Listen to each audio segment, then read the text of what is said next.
Hello friends, welcome back. मैं जगदीश एक बार फिर से आपका स्वागत करता हूं अपने चैनल शिप्रा इंग्लिश पैराडाइज पर। Dear friends, in today's video lecture, I'm going to enrich your vocabulary with 10 beautiful words through one word substitution. The process of replacing a wordy phrase by one word is called one word substitution. किसी phrase के स्थान पर एक word का इस्तेमाल करना one word substitution कहलाता है।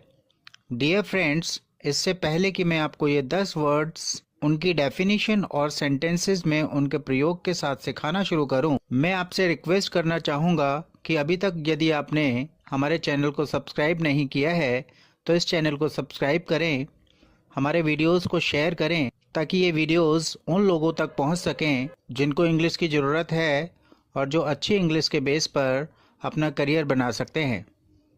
तो चलिए शुरू करते हैं। पहला वर्ड है glutton. Glutton is one who Yeats too much.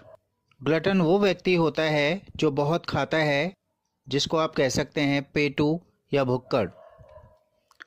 चलिए एक एग्जाम्पल में इसका यूज़ देखते हैं। वह पेटू है, वह हमेशा खाता रहता है। इंग्लिश होगी he is a glutton, he is always eating. चलिए अगला वर्ड देखते हैं। अगला वर्ड है effeminate. Effeminate is one who behaves like women. Effeminate वह व्यक्ति होता है जो स्त्रियों की तरह बर्ताव करता है। चलिए एग्जाम्पल देख लेते हैं।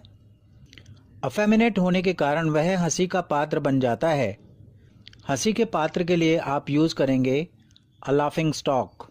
इंग्लिश होगी being effeminate he becomes a laughing stock. चलिए अगला वर्ड देखते हैं। अगला वर्ड है bibliophile. Bibliophile is a lover of books. पुस्तक प्रेमी, जो किताबों से बहुत प्यार करता है। चलिए एग्जाम्पल देख लेते हैं। मैं एक पुस्तक प्रेमी हूँ, मुझे किताबें पढ़ना बहुत पसंद है। इंग्लिश होगी I am a bibliophile, I love reading books. चलिए अगला वर्ड देखते हैं। अगला वर्ड है inevitable. That which can't be avoided is called inevitable.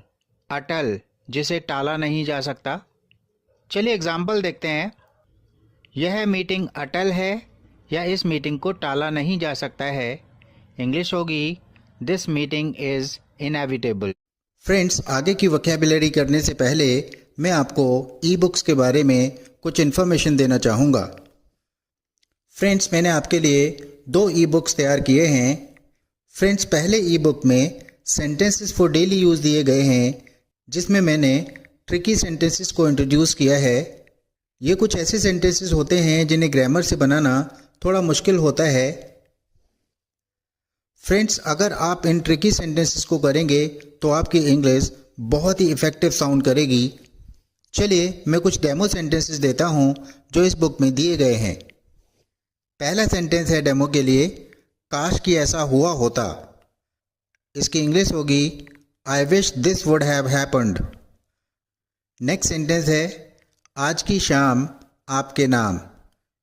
It's English is you are the star of the evening. Next sentence है अगर आप भी साथ चलते तो कितना अच्छा होता। It's English is how nice it would be if you also come along. Fourth sentence है अपना काम बनता भाड़ में जाए जनता। Think about your self to help with the people. Demo के लिए लास्ट सेंटेंस है तुझे ये थप्पड़ बहुत महंगा पड़ेगा। This slab will cost you a lot. इस सेंटेंस को ऐसे भी बनाया जा सकता है this slab will cost you dearly. Friends, second E book जो मैंने आपके लिए प्रिपेयर किया है वो है कुछ बहुत ही अमेजिंग फ्रेजेस पर जो आपके डे टू डे लाइफ में बहुत यूज़फुल होते हैं और बहुत बोले जाते हैं। इन फ्रेजेस को मैंने उनके मीनिंग और एग्जाम्पल्स के साथ समझाया है। अगर आप इन फ्रेजेस को करते हैं तो मैं डैम श्योर हूँ कि आपकी इंग्लिश बहुत इम्प्रूव हो जाएगी। इस ई बुक में जो फ्रेजेस मैंने इस्तेमाल किए हैं उनका भी एक डेमो ले लेते हैं। डेमो के लिए ये फ्रेजेस हैं if I am not mistaken, अगर मैं गलत नहीं हूँ तो। विद ईच पासिंग डे, हर गुजरते दिन के साथ। ऑन द प्रिटेक्स्ट ऑफ, के बहाने से। ऑन द कंट्रेरी, बल्कि। एट द 11th आवर, एन मौके पर या लास्ट मोमेंट पर। आउट एंड आउट, पूरी तरह से। डेमो के लिए लास्ट फ्रेज है फ्रॉम स्क्रैच, शुरुआत से ही। मेरा व्हाट्सएप नंबर है 9899045760। चलिए फ्रेंड्स, आज के लिए अगला वर्ड देख लेते हैं। अगला वर्ड है careless. One who talks too much,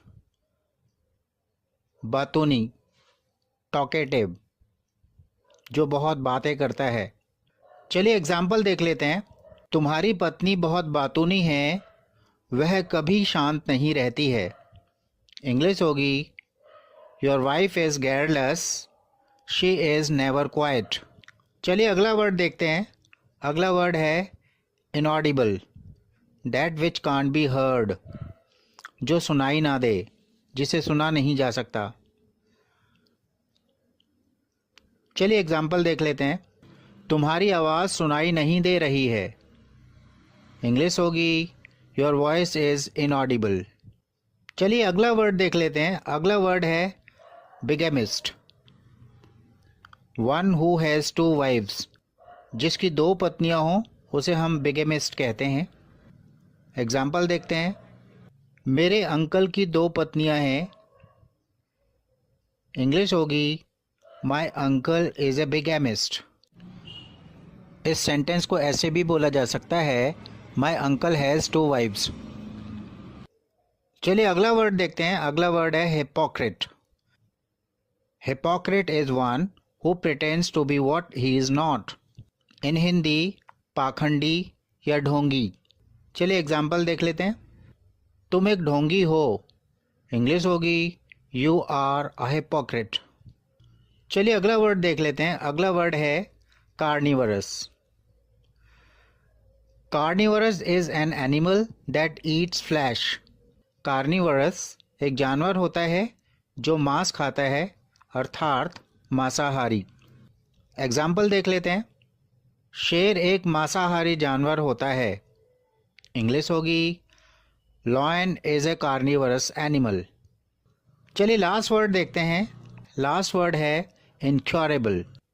that which can't be cured is called incurable. जिसका इलाज नहीं हो सकता, ला इलाज या असाध्य। चलिए एग्जाम्पल देख लेते हैं।